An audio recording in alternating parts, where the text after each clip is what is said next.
Good day, YouTube. Welcome to another installment of Poznansky's Beer Reviews. As we somewhat enter into the fall season here, I understand we're still in summer, but I picked this beer up. I saw it. It's the Blue Moon Harvest Pumpkin Ale.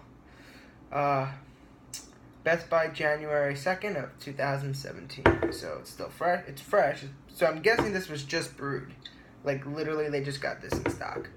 Because I think August is a little early for pumpkin beers, but whatever.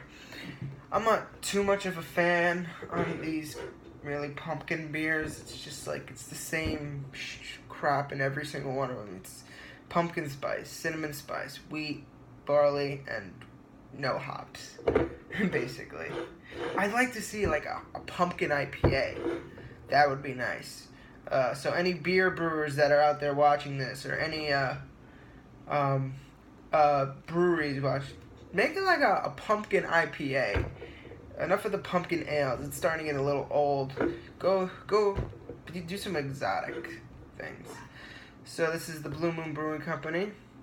It says brewed with real pumpkin and spices.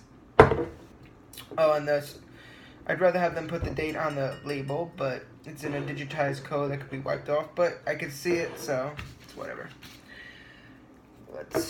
Since it is sweating, I don't want it to warm up any longer. It's quite smoky. I know it's a twist off. Pour it in the glass. Swish around. I'm guessing it is a wheat beer. And I can already smell the coriander mixed with cinnamon. Ooh, woohoo! Just made it. Ain't that a bitch? Like that beer. Alright, into the light. It is a very copper color. Very copper. Copper brown. Off the nose, you get the cinnamon right away. Pumpkin, you get cloves. Let me read on the ingredients on their website. It says the malts are Munich caramel, the hops are Hallertau, our twist pumpkin. I'm guessing they're special ingredients: pumpkin, cinnamon spice, nutmeg spice, clove spice, allspice. The IBU is 16, so not bitter at all.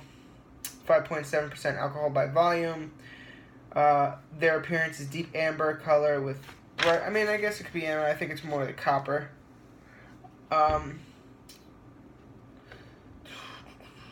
Their taste, I'll just give you my taste.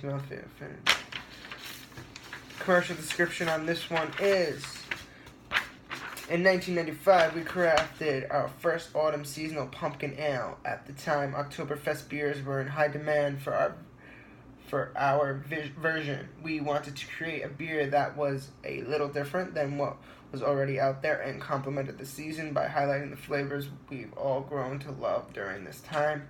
It was so popular that it became the first nationally available pumpkin ale. Harvest Pumpkin Ale, as it's called now, is crafted with pumpkin and spices of cinnamon, nutmeg, cloves, and allspice for a taste you'll want to fall right into. I get that. Fall.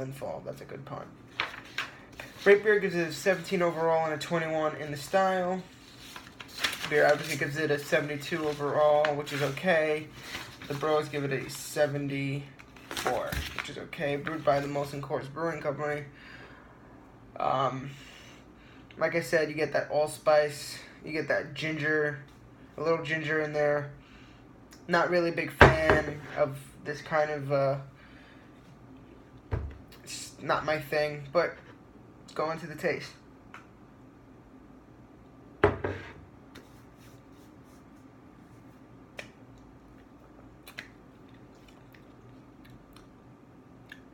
Like I said, cinnamon, pumpkin spice, clove, nutmeg, everything they're saying, you get it. There's maybe a little hint of apple in there, some ginger. It's too much in my opinion. It's the tasty beer.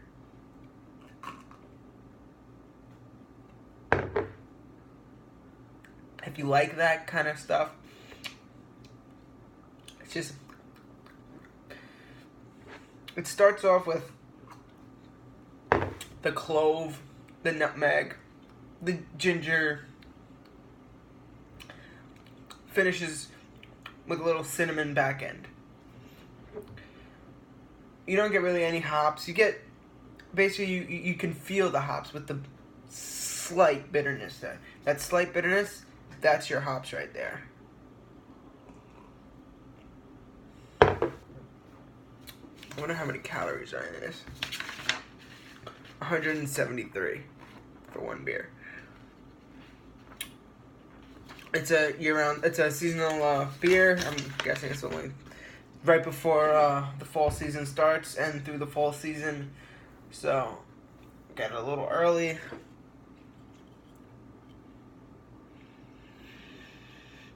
Only cinnamon out of the bottle.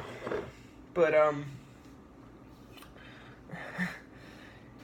Blue Moon is like, it's almost like Blue Moon branches off from Molson Coors, and now Blue Moon, I mean, it's owned by the same people, or brewery, but like, it's now their own company.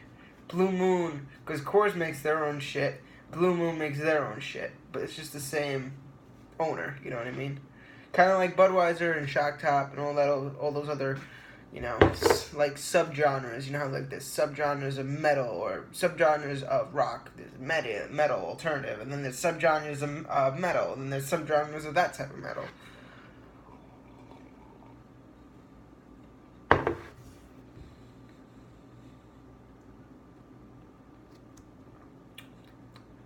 You have a little tiny bit of barley and the malt, just to give it that beer taste that you usually get with all beers, unless they're like the over-the-top fruity beers.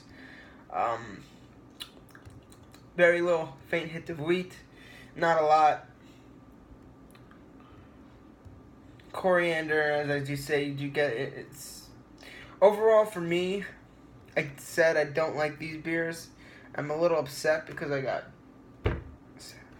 5 more in there, and I should have known better. I knew I wasn't gonna like it, but they wouldn't let me break up a 6-pack. I didn't feel like going all the way to my other store to get one, so I took a chance, and I lost. But I'll probably drink them. Anyway, that's it for this review, guys. Overall, from 0 to 10, I'll give it a 5. For my opinion, it's just not something I like. For my beers, you guys know I like IPAs. I do like some pumpkin beers. I like the more malty or stouty beers. These ales and these farmhouse reds just don't do it for me. It's just not my cup of tea. Hey, if you like this beer. But personally, it's not doing it for me, guys. I'll give it a 5 on the scale.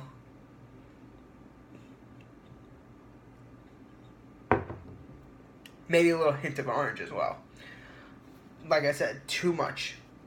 But anyway, if you like this reviews, please rate, comment, subscribe down below. Let me know what you think. And as always, we'll see you next time on Poznansky's Beer Reviews. Bye.